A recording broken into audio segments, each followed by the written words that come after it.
Welcome to HBD Chat. I am James Hansen, your host here at HBD International, producers of Harrison's Bird Foods and, of course, Wild Wings Organic Wild Bird Seeds. We are here today again with our founder, proprietor, leader, Dr. Greg Harrison. There are several people that I'd like to interview in the future, like Dr. Don Huber from the University of Purdue, I believe.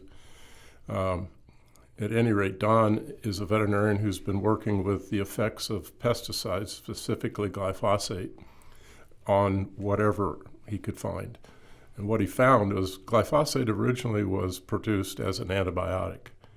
And an antibiotic means that it kills life. That's sort of like what happened with cigarettes. They denied it, then they gave a few people some money, then put a warning on the package, and here we are.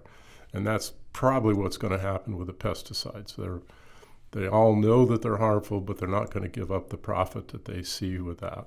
The system is broken that they're putting it into, but there's still so much profit they just can't walk away from it. Yeah, it's too lucrative of a business.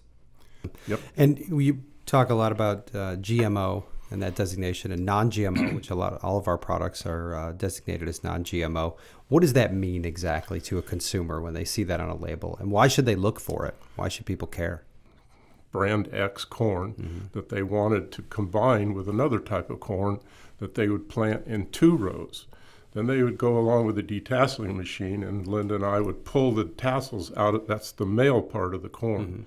So they're basically castrating all these corn plants.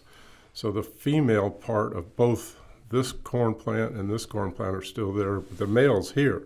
So when the wind comes, it dusts the pollen down on there. Now you've got a hybrid seed. It has some of these traits and some of these traits. And it has to be a certain compaction, or the roots can't even go through it. And that's what they've created now, is this cement-like farm ground that the mycorrhiza, the worms, and the roots, and that broke all that up and kept it nice and soft. It's gone. All these nuances matter, right? You'd think we would have learned this with the Dust Bowl back in the 1920s, but for some reason. The Dust Bowl was about monocropping. Yeah. And they had convinced farmers that if they could grow wheat, they could survive forever. Well, they didn't realize that there was a problem with wheat, that it had a disease. And next thing you know, the Dust Bowl hit, which was a drought. Well, I want to thank you, Dr. Harrison, for sharing some of your thoughts with us today here on HBD Chat. We will, of course, visit with you again in the future. We have a series of other topics that we're going to be discussing with other individuals, both live here in the studio and through the means of this voodoo technology we call Zoom. We encourage you to send in any questions or topics you want to hear about, too. Absolutely. So you can reach us at chat@harrisonsbirdfoods.com. Send us topics, ideas, guests you'd like to see on the show, or you can connect with us on our social media, Facebook and Instagram.